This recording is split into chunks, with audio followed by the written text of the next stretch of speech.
Alright, this is your video for your Chapter 1, Day 1 homework. We're going to do number 6, number 22, and number 26. Alright, number 6. Here's the pattern, and we need to find the next two numbers in the pattern. The pattern is 81, then 27, then 9, then 3, and we need to find the next two.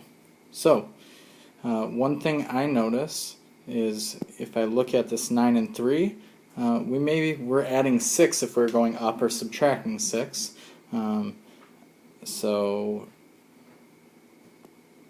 let's try adding 6. Well, adding 6 can't work because 9 plus 6 is 15, and then we need it to equal 27.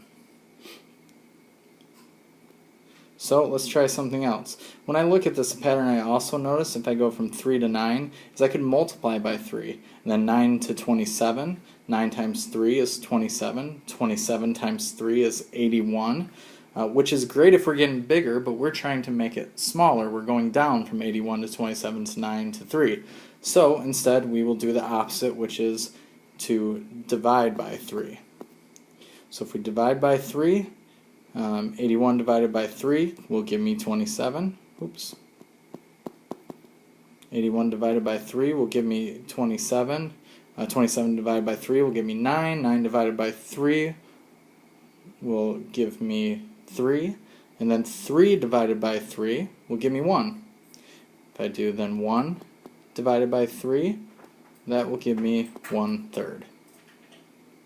Okay, on to the next example. Oops. Number 22. Alright, for number 22, it says use the pattern in example 2 to make a conjecture about the sum of the first 100 odd numbers. So you have a table in your book. I made a similar table to try to figure this pattern out, and I kind of got lucky on my first try. So I did 1 is equal to 1, which equals 1 times 1. Okay, so I go on to my next two odd numbers, 1 plus 3, so 1 and 3 are my next two odd numbers. That's going to be equal to 1 plus 3 is 4, which is equal to 2 times 2. So far so good, my pattern holds up. On to the next one, let's do 1 plus 3 plus 5, that's going to be 9. So now we have 3 odd numbers, and it's going to be 3 times 3. Well, we better try one more to make sure this works. So we got 1 plus 3 plus 5 plus 7. So now for this one, we have 1, 2, 3, 4 odd numbers. So it should be 4 times 4. Let's see. Equals 16, which is 4 by 4. But if we look back in the pattern, another way to look at this besides 1 times 1 and 2 times 2 and 3 times 3 is 1 times 1 up here is equal to 1 squared. 1 times the same number is 1 squared. On to the next one, 2 times 2 is 2 squared. 3 times 3, 3 squared. And then, so the last one is 4 squared.